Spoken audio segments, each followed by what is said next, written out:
Hello friends, আমি সোমা গড়াই। তোমাদের concrete এবং বিএমসিটা আমি স্টার্ট করেছি। তো আজকে আমি কংক্রিট রিলেটেডই কোশ্চেন রেখেছি আজকের ক্লাসে, ঠিক আছে। তো আজকে ফার্স্টের কোশ্চেনে চলে যায়। According to I specification the compressive strength of ordinary Portland cement after 3 days should not be less than. তো এক্ষেত্রে আমরা বলে রাখি যে 33 যে গেট আছে আমাদের অর্ডিনারি পোর্টল্যান্ড সিমেন্ট, ওপিসি যে 33 গেট আছে সেটার কথাই বলা হয়েছে। কারণ অর্ডিনারি পোর্টল্যান্ড সিমেন্ট এই 3 দিনে আমাদের স্ট্রেংথ হয়ে থাকে কত, 16 MPa। আর যদি 7 দিনে দেখতে যাই তাহলে 22, আর যদি 28 দিনে বলতে চাই তাহলে সেটা হবে 33, ঠিক আছে। তাহলে আমরা এটা ধরে নিতে পারি যে এটা 33 গেটের কথাই বলা হয়েছে। যদি বলি যে 43 গেট বা 53 গেট, সেক্ষেত্রে 3 দিনে এত কম স্ট্রেংথ হয় না, ঠিক আছে, আরও বেশি হয়। সেই জন্য আমাদের 33 গেটটাই ধরে নিতে হবে, যেহেতু কিছু মেনশন করা নেই, কিন্তু অপশান দেখে বুঝে নিতে হবে যে আমাদের 33 গেটটাই বলা হয়েছে। নেক্সট কোশ্চেনে চলে যাবো। The Vicat apparatus use for, Vicat apparatus আমরা কনসিস্টেন্সি টেস্ট করতে ব্যবহার করি, ঠিক আছে। এছাড়াও আমরা ইনিশিয়াল সেটিং টাইম এবং ফাইনাল সেটিং টাইম এই টেস্ট দ্বারা করে থাকি, মানে এই অ্যাপারেটাস দিয়ে করে থাকি এই 3টে টেস্ট। এক্ষেত্রে আমরা জানতে পারি, মানে কনসিস্টেন্সি টেস্ট দিয়ে আমরা জানতে পারি যে ইনিশিয়াল বা ফাইনাল সেটিং টাইম বা সাউন্ডনেস টেস্ট করতে গেলে কতটা পরিমাণে ওয়াটার আমাদের দরকার, ঠিক আছে। যে পেস্টটা আমরা তৈরি করিয়ে থাকি ইনিশিয়াল বা ফাইনাল সেটিং টাইমের ক্ষেত্রে, সেই পেস্টটা তৈরি করতে কতটা ওয়াটার আমাদের দরকার সেটা কনসিস্টেন্সি টেস্ট দিয়ে আমরা মেজার করতে পারি। তারপরে আমরা সেক্ষেত্রে কম্প্রেসিভ স্ট্রেংথ টেস্ট, তারপরে সাউন্ডনেস টেস্ট, সেই ওয়াটারটার থ্রুতে কিছু আছে ভ্যালু, সেই ভ্যালুগুলো আমরা বার করে নিই। আমরা প্রত্যেকটা কোশ্চেনই এখানে করব, তাহলে বুঝতে পারবো কনসিস্টেন্সি টেস্টটা কতটা ইম্পর্টেন্ট। সমস্ত টেস্ট বার করার জন্য যে ওয়াটার প্রেজেন্ট থাকে সমস্ত স্টেটে, সেই ওয়াটারটা কিন্তু আমরা কনসিস্টেন্সি টেস্ট থেকে বুঝতে পারি। Next, the knowledge of standard consistency of a cement paste is essential to perform. এক্ষেত্রে ওই কোশ্চেনটাই বলা হয়েছে যে কনসিস্টেন্সি টেস্ট দ্বারা আমরা প্রত্যেকটা টেস্টেরই কিন্তু help pi.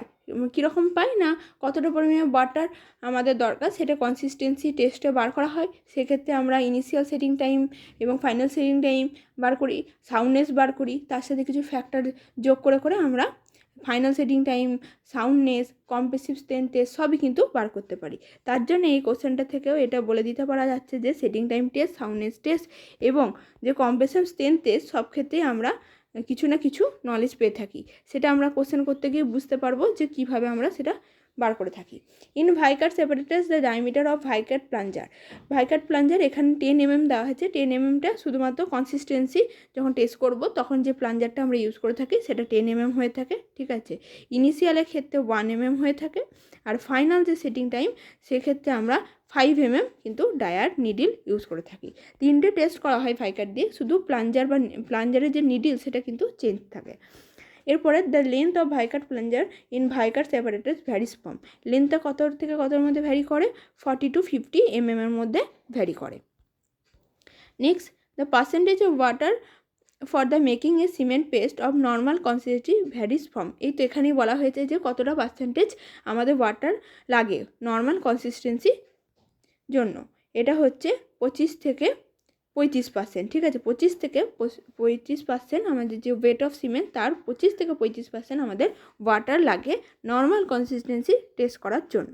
Next, two perform the initial setting time test the water is added two cement at the rate of, এখানেই বলা হচ্ছে যে ইনিশিয়াল যখন সেটিং টাইম করব সেক্ষেত্রে আমাদের কতটা পার্সেন্ট ওয়াটার লাগে।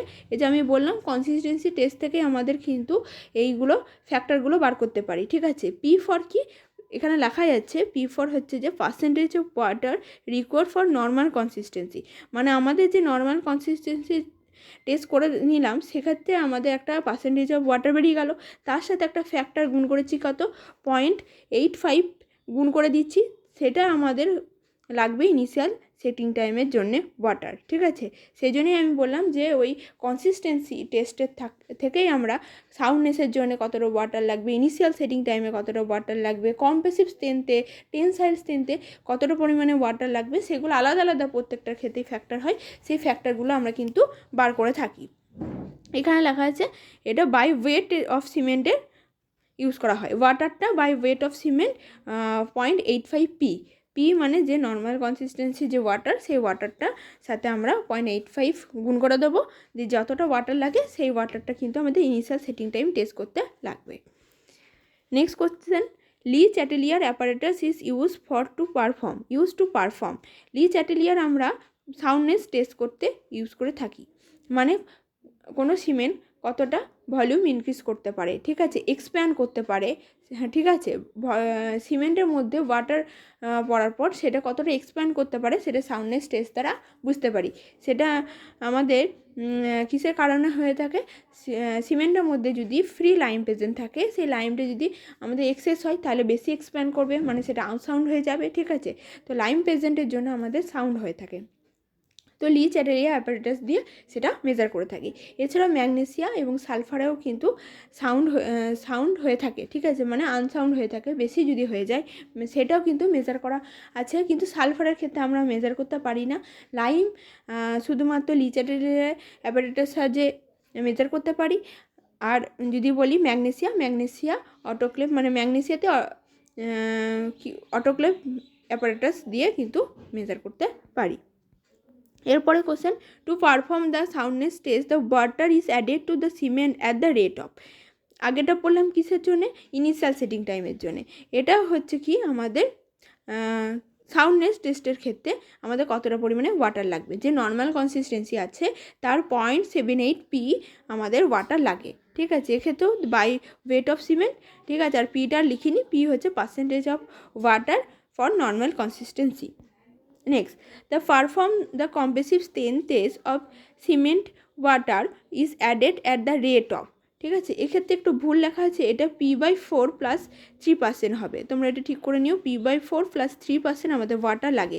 পিটা কি, আবার সেই একই কথা বলছি, যে নর্মাল কনসিস্টেন্সিতে যে পরিমাণে ওয়াটার লাগে সেটা হচ্ছে পি, তাকে 4 দিয়ে ভাগ করে প্লাস 3% আমরা অ্যাড করে থাকি কম্প্রেসিভ স্ট্রেন টেস্ট করার সময়। তাহলে আমরা কনসিস্টেন্সি টেস্ট থেকে কিন্তু প্রত্যেকটা টেস্টেরই কতটা ওয়াটার লাগছে সেগুলো জেনে নিতে পারলাম।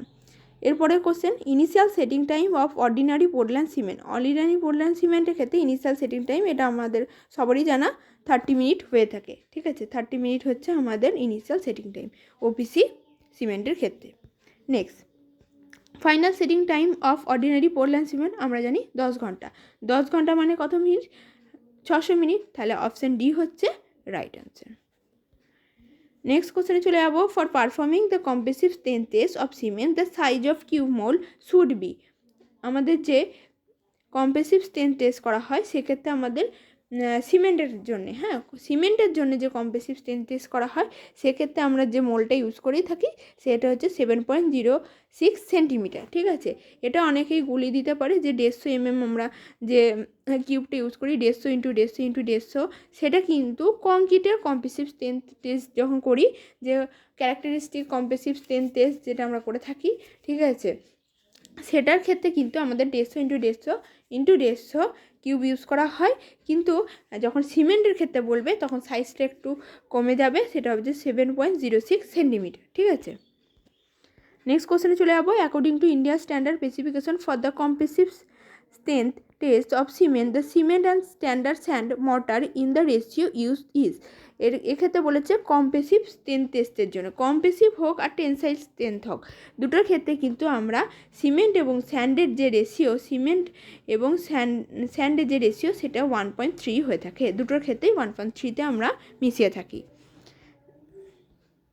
নেক্সট কোশ্চেনে চলে যাবো, the inner mineral material use for the manufacture of mortar and concrete, inner material হিসাবে আমরা এগ্রিগেটকে ইউজ করে থাকি, অপশান সি হচ্ছে রাইট অ্যান্সার। নেক্সট কোশ্চেনে চলে যাবো, according two IS 383 a good aggregate for concrete construction should be,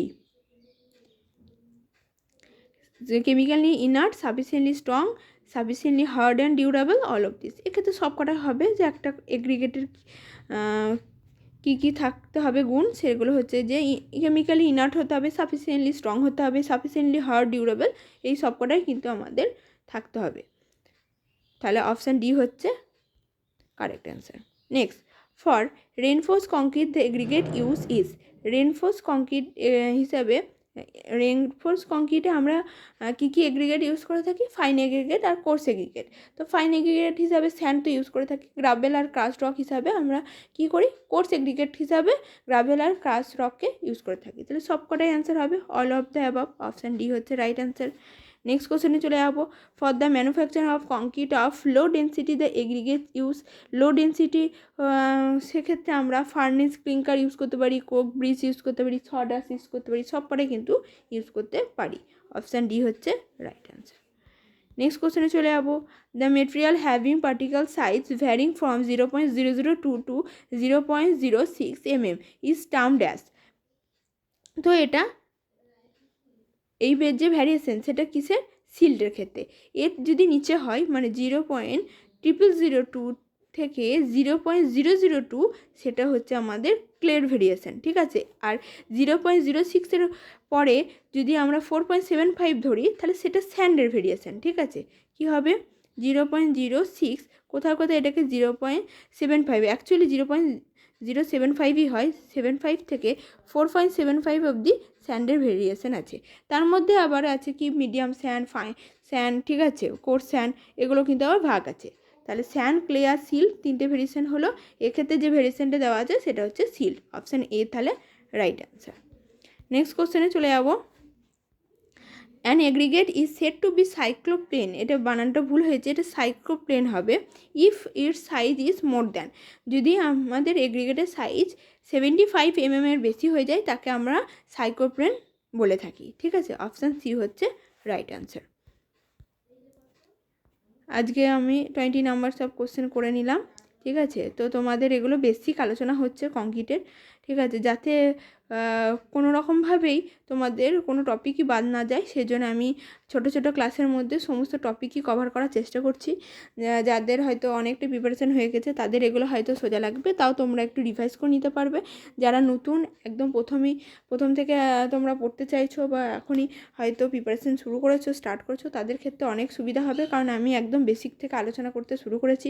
concrete, BMC সব থেকে আমাদের যদি সোজা সাবজেক্ট ধরা হয় তাহলে সব থেকে সোজা সাবজেক্ট হচ্ছে বিএমসি এবং কংক্রিট। তো সেই ক্ষেত্রে তাদের সুবিধাও হবে যে প্রথমে বেসিক থেকে শুরু করেছি।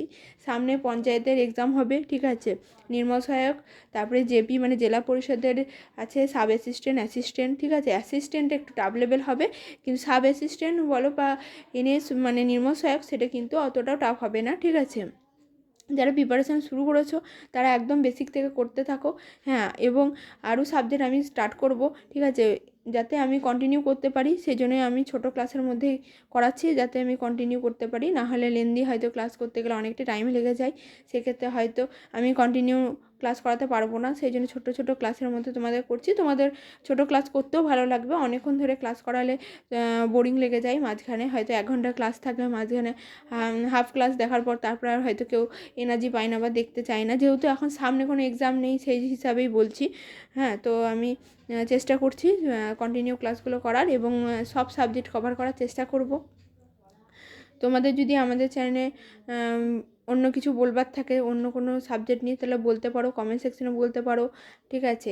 হোয়াটসঅ্যাপ যে গ্রুপ আছে সেখানেও বলতে পারো। যদি আমাদের চ্যানেল নতুন হয়ে থাকো প্লিজ সাবস্ক্রাইব করে দিও, আর যদি ভিডিওগুলি ভালো লাগে লাইক করো আর বন্ধুদের মধ্যে একটু শেয়ার করে দিও। নমস্কার।